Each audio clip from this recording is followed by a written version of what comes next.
Good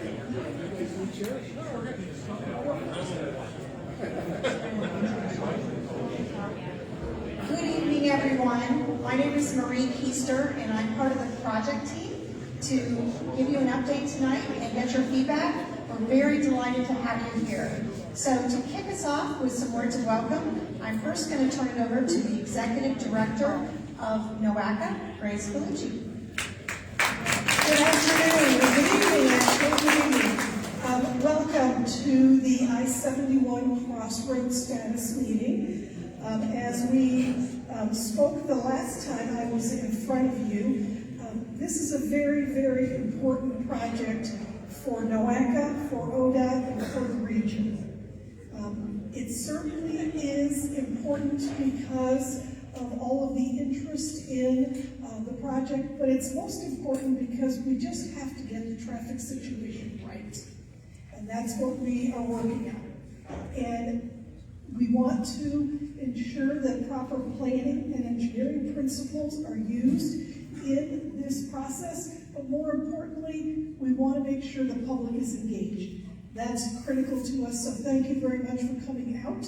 And I will turn it over to Mayor Persiak, I think, to give a welcome as we are in his town. Well, thank you.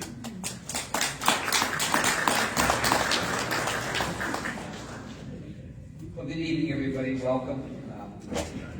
We're happy to have everybody here.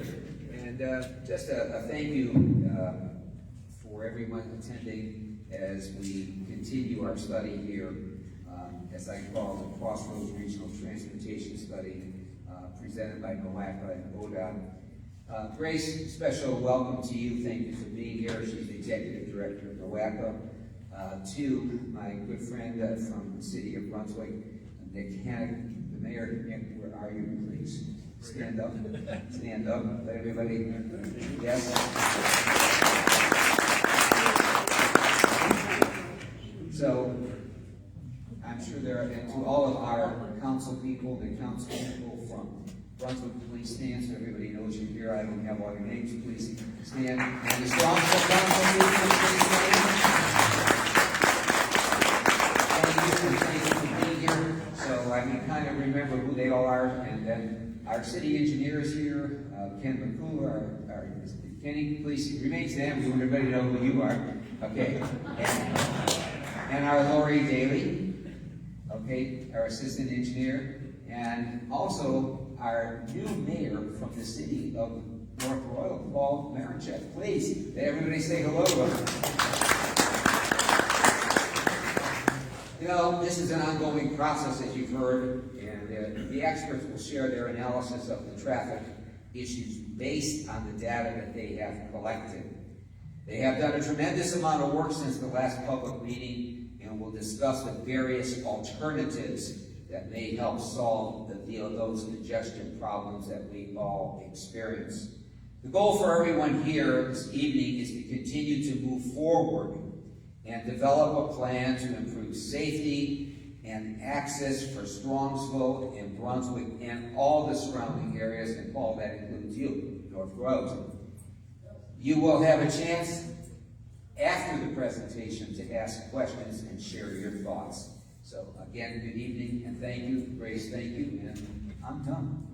Thank you so much, Mayor. And I'd also, a round of applause for her. I'd like to invite the Vice Mayor of Brunswick up here.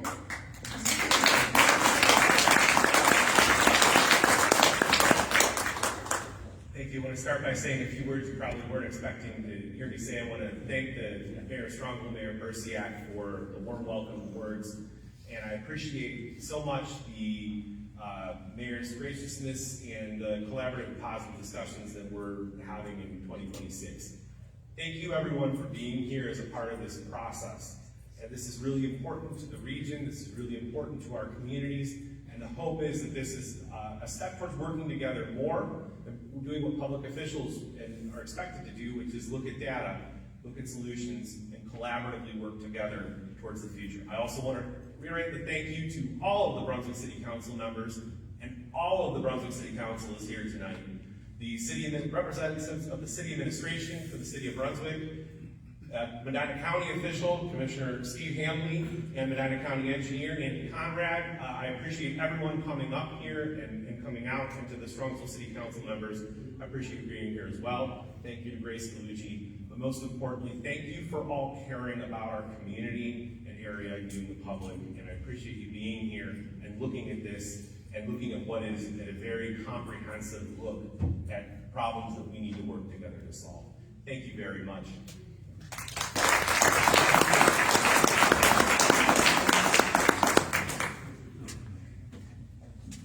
Thank you very much to the mayor and vice mayor. I want to mention before we get started into the details of the alternatives that our partners are also very important in this process, and I want to recognize ODOT District Directors John Picuri and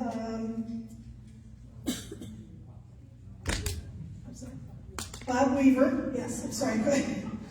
Having trouble seeing the S. I saw you earlier this morning. And District 3 staff met Walter, Julie Chichilo, and District 12 staff Carrie Welch and Mike Kubek. I also want to acknowledge some NOACA board members that are with us tonight. I think some of them have already been mentioned, but Andy Conrad, who is Medina County engineer, Mayor Martinchek from North Royalton, and I see any other board member? Okay, I will recognize former board member and board president of NOACA, Steve Hamley. But thank you so much to the partners. This really has been a collaborative process, and with ODOT partnering with us, we knew we were going to be doing this the right way. So thank you.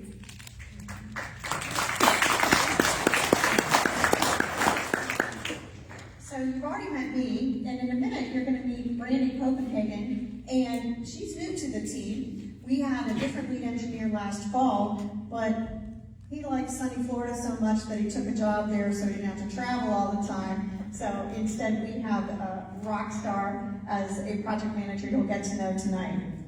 She and I are going to do double duty here this evening. She's going to carry the real weight of giving you an update of where we're at. So our agenda is to, first of all, give you an update on what we're here to accomplish, right? Then we're going to talk about purpose and need. And purpose and need, it sounds basic, what's the purpose and what's the need? But it's actually a pretty technical process that will guide decision making. We're going to talk about the design alternatives. Last time we were here in the fall, we talked a lot about the problems. Where was the congestion at? You validated or challenged us to do a little deeper dive in some areas, which this team has done. We evaluated some different alternatives, and we have the results tonight. But let me be clear, no decisions have been made yet, and that's going to be a common theme you're hearing this evening. I do want to note that the presentation will be online on the NOACA website.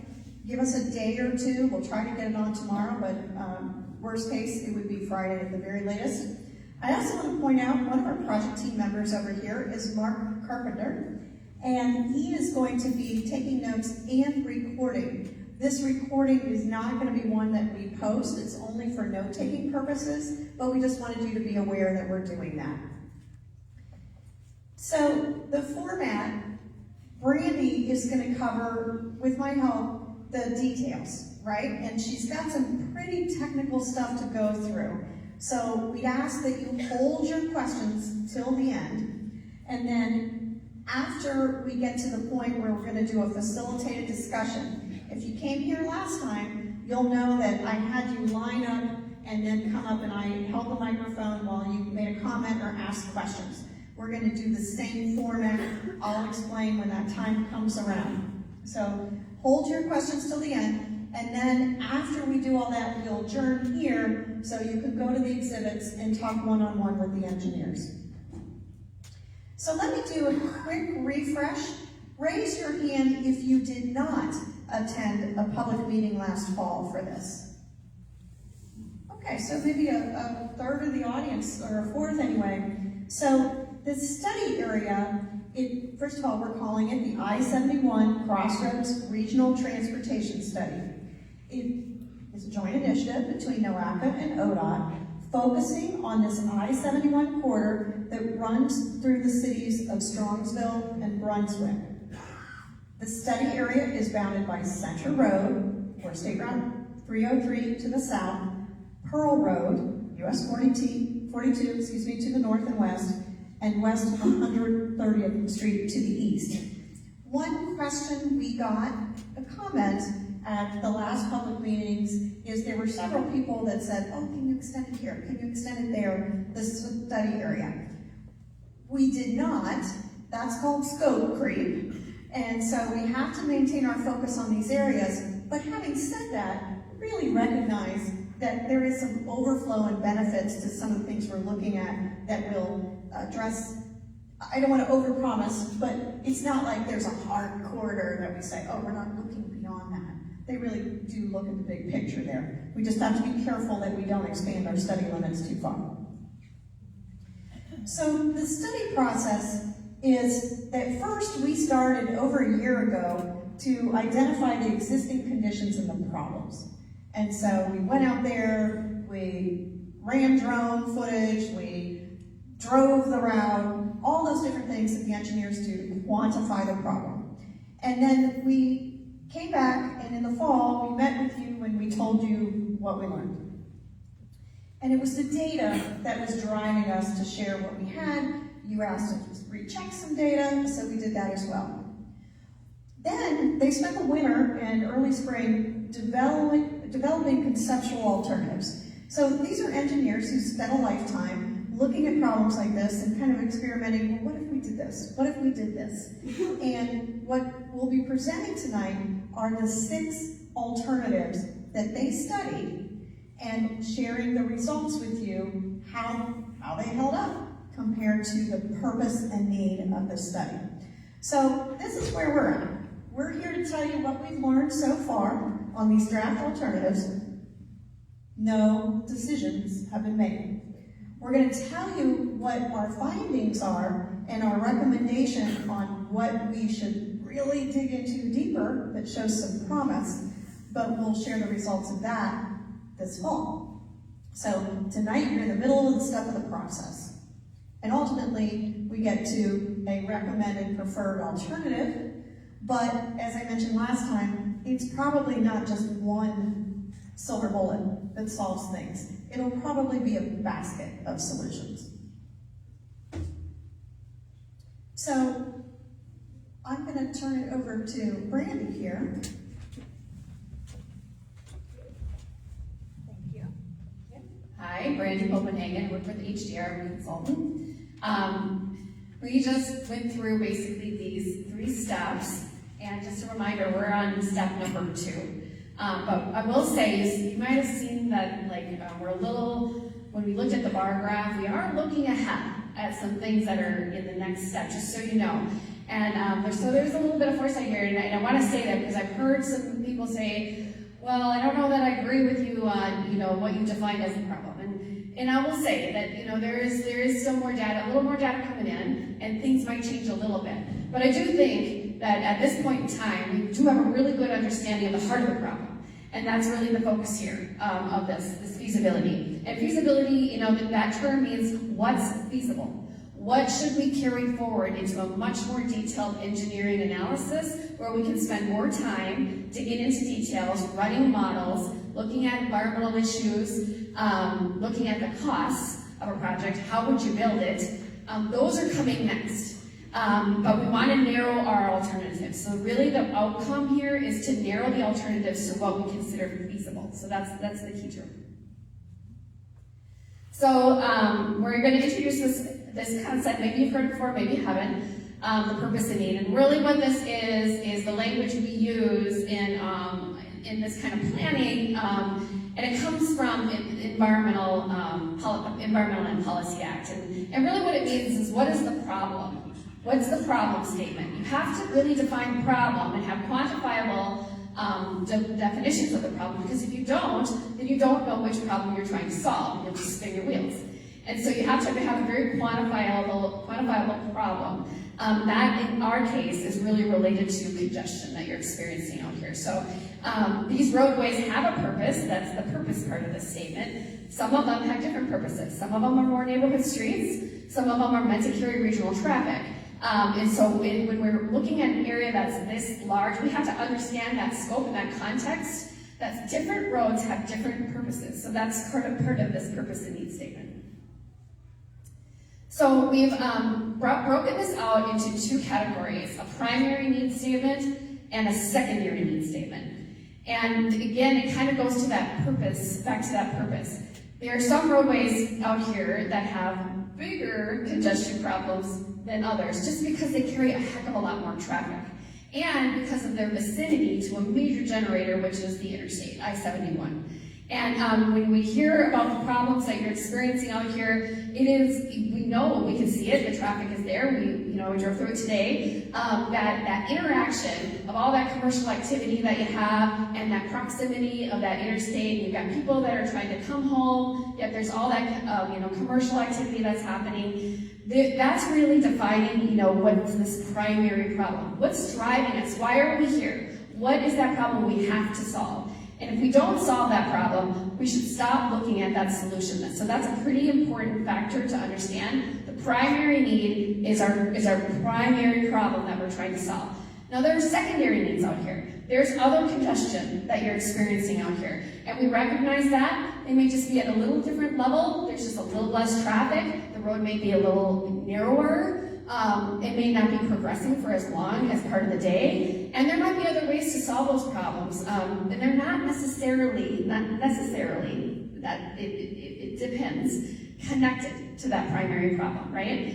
So we might be able to fix those things too, but again, the critical thing is primary. So you're gonna see on these boards, the red dots are the primary need areas, and we'll describe those, and there's 3 of them for this area. And then the orange dots are the secondary need areas. And this is one of the foreshadowing I want to just give you. We did hear back, that maybe you didn't agree with some of our initial analysis on the existing conditions, which we had last time. We did have to collect more data. We are finding some other issues out here, so this doesn't mean we're at the end. So I just want you to know that. There's these secondary needs we might have a few more when we come back to you. But again, we do know that these primary issues are kind of isolated. I mean, they're really, really connected to this interaction with the interstate. So that's the critical thing. So that's the difference between these primary needs and these secondary needs. I hand it to you to talk about congestion. Everybody's favorite topic is what is congestion, right? And it's delay. How long are you sitting at a stoplight? How long are you waiting to get through? And so we use a grade card, but it's kind of misleading. So I want to just remind you of this, and I did this last fall, that when you hear a grade of congestion, or what they call level of service, in the engineering world, a grade A, everybody thinks, oh, I want an A grade, right? Everybody wants free-flowing traffic. As a society, we really can't afford to have free-flowing traffic 24 hours a day. All right, you'd have to pave over everything and put up a parking lot, as they used to say. And so then B, C, it's when you get to that D level that you're really beginning to see the degradation. But in urban areas, D, believe it or not, is accepted as a so-called level of service. It's acceptable congestion in an urban area during peak hours. And we're really looking at rush hours. We're not looking 24/7 at the capacity of the roadway and the congestion. So what we've really looked at is what goes into F. And those are the areas that you'll see Brandy walk through and you'll see red dots. And there's not a total correlation between all the grades here and the coloring system that we have on the maps. But I just kind of want to forewarn you, our goal is not free-flowing traffic. You can't have the empty roadway at 2 o'clock in the morning at rush hour at 8 o'clock. So we're trying to get you those so you can move through in a meaningful time. And I always like to remind people that F has no boundary on the one end.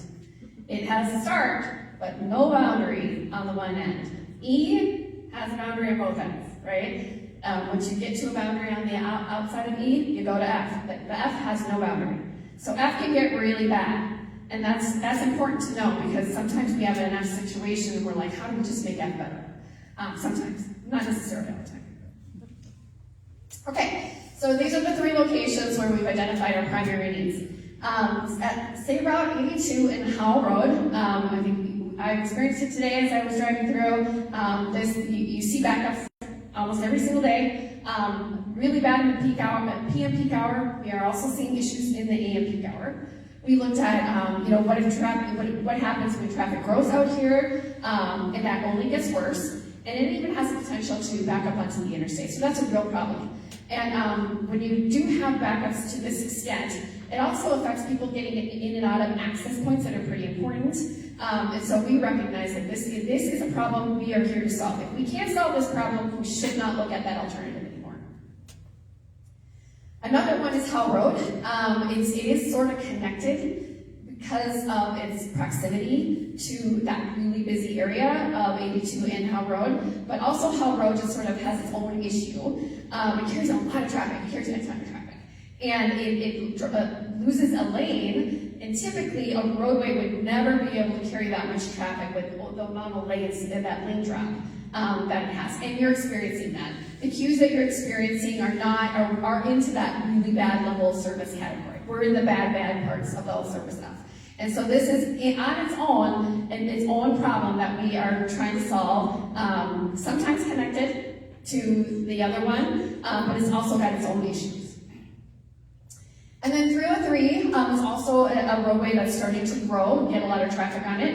You might already say, hey, it already has a lot of traffic. But I'm saying the queues are starting to formulate, they're starting to get pretty bad. And we're seeing them going past other driveways and whatnot, and even have the potential to back up onto the interstate. And when we look at the forecast for the future, we're like, boy, that's really gonna, if we don't at least look at a way to solve this problem, this is gonna get worse and affect the interstate too. So 303 over at the westbound near that Clearbrook Drive, it's really starting at the next signal at Carpenter. So those are the 3 primary needs that we looked at. And then we've got this category of secondary needs. And I'll just tell you, I think there's more out there. We'll come back to you with that. But these, with that initial data that we had, and we did go back and look at your comments. Does this make sense? Is this consistent with what we heard? And these are the 4 areas that we found that are data supported and also consistent with what you said. And so, Hunt Road and Drake Road, that frequently has backups. It's got a level service F. It's just the type of that stop control is just not working out there anymore. We have some issues at along Grafton Road. It's surprising. This is not something by design. It's just we kept seeing these issues along Grafton Road, at 42, at Carpenter Road, and at 130th. I will say when we dug a little deeper into these roadways, they weren't nearly as bad as Drake. We think we have some easy solutions. I don't think that a big improvement here is going to really affect these. We have some pretty simple solutions to these. So again, the problem statement helps us determine what we're going to look at for alternatives to solve it. So it's really focused on that. And we have 6 of them. And we categorize them into, those primary need issue areas. You would see at the top, it's really related to access with I-71. If we either improve the existing interchanges, or if we provided a new interchange, how would we solve those primary needs?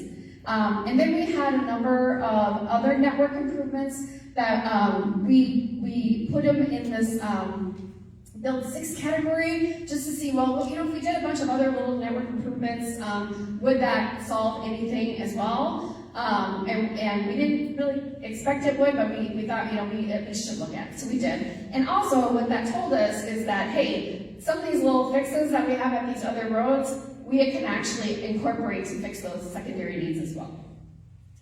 So I'm going to walk through each build alternative with you. This is probably the hardest one to explain.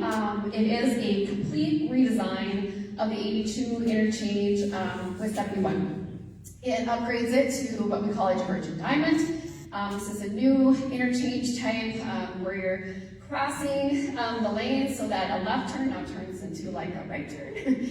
and the reason we do that is because left turns are always the heart of our problems at intersections. They take up a lot of green time, and it gets rid of that problem. So it upgrades this intersection to a divergent diamond, the interchange, but it adds another complex thing in here.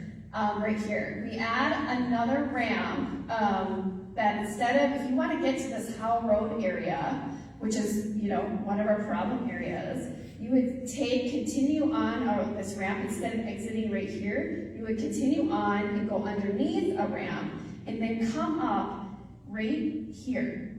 And that is what we call a displaced left turn. Not typical that you see around here, but they are being built. And the reason why they work is because this through movement can now go with a lot more green time at that signal, and it actually makes that signal work. So all those backups that you're experiencing today, they actually go away. A new signal right there. A lot of signals, it's different, but these things are being built elsewhere. This is a much more modern way to solve a congestion problem, but I recognize it's definitely new for this area. So that's the most difficult one, is build one, but it does solve the problem. At least at 82 and the 71 and how. The next interchange or option that we looked at, the build 2 option, is the interchange with Boston Road. And the idea of a new interchange is it would pull traffic off of 82 and put it, down here. And you would no longer have to exit up there. As well as even from the south. You could bypass 303 and come here. We did look at cost studies, and we chose the interchange configuration that had the least amount of impacts. We wanted to definitely come up with a design that has the most potential.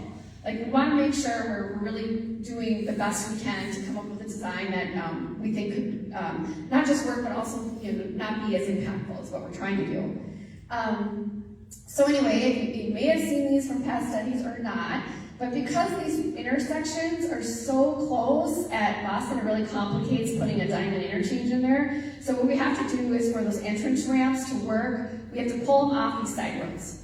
So that's happening both northbound and southbound. The exit ramps are your typical diamonds. So, if you want to go north, if you're coming from Boston and you want to go north on 71, you're going to have to go through a few signals to get there.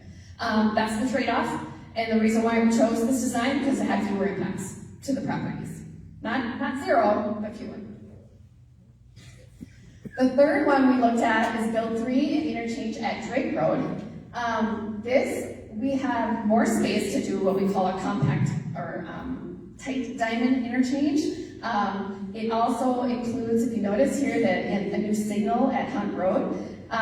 So this is tight. It does have some impacts in here as far as potential, property owner impacts, but we made it as tight as we possibly can to give it the best chance. We did the same thing for an interchange at Grafton Road. That's what we call our build 4 option. It looks very similar to Drake. And then the build 5 option is what we call the CD Road to Howe. And it's kind of like build 1.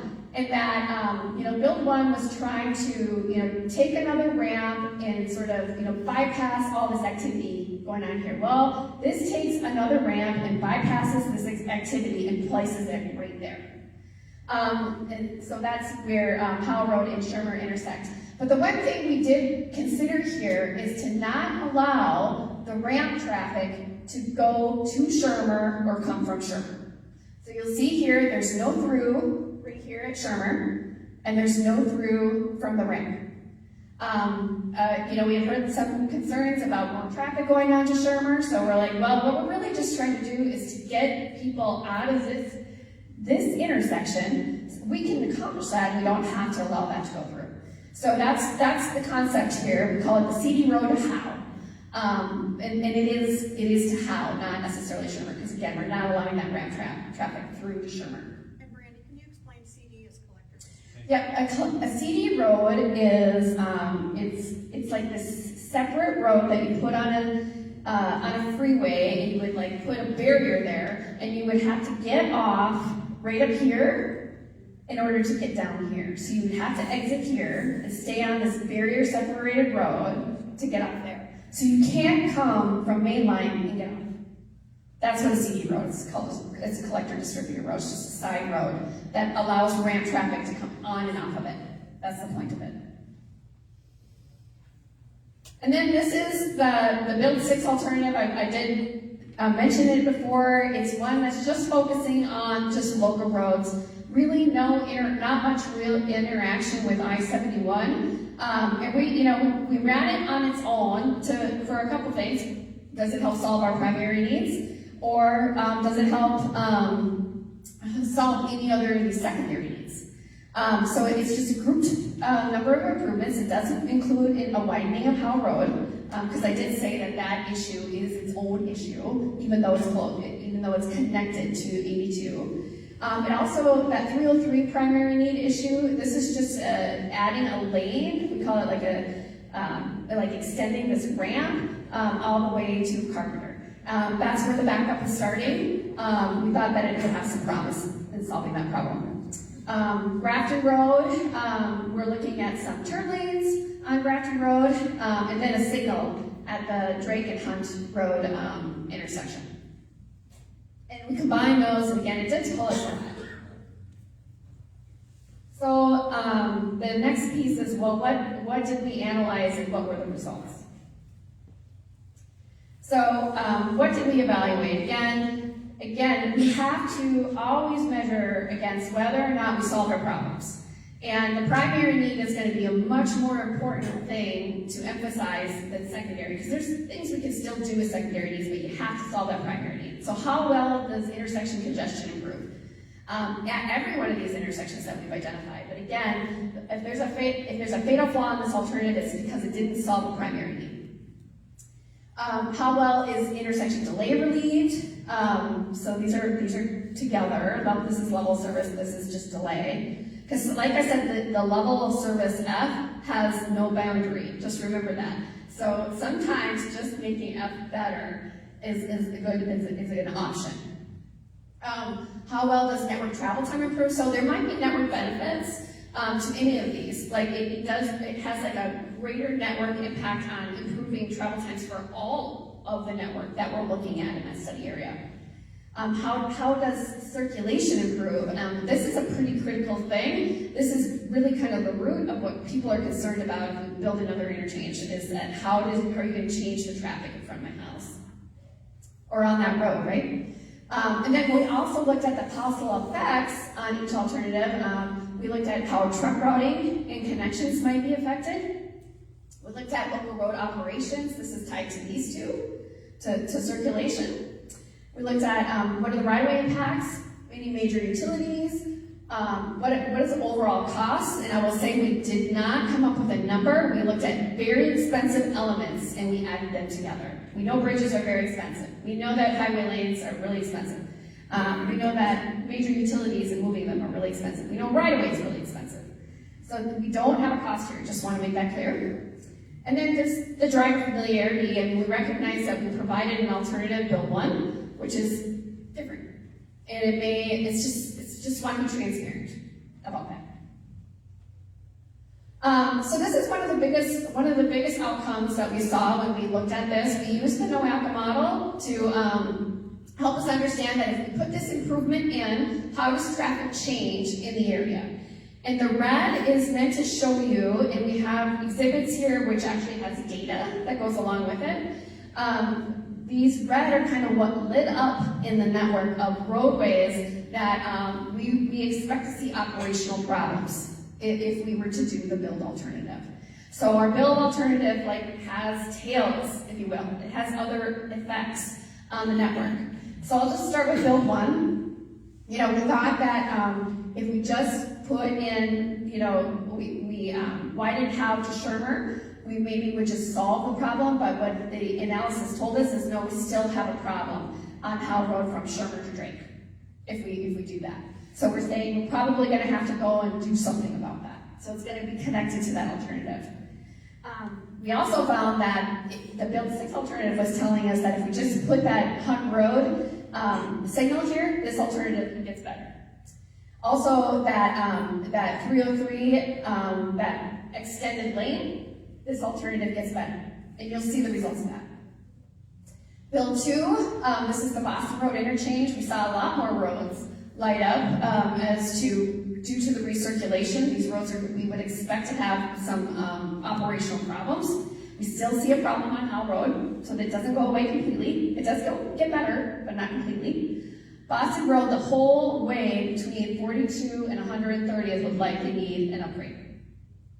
And then Grafton Road, surprisingly, would also likely need an upgrade from North Carpenter all the way to 42.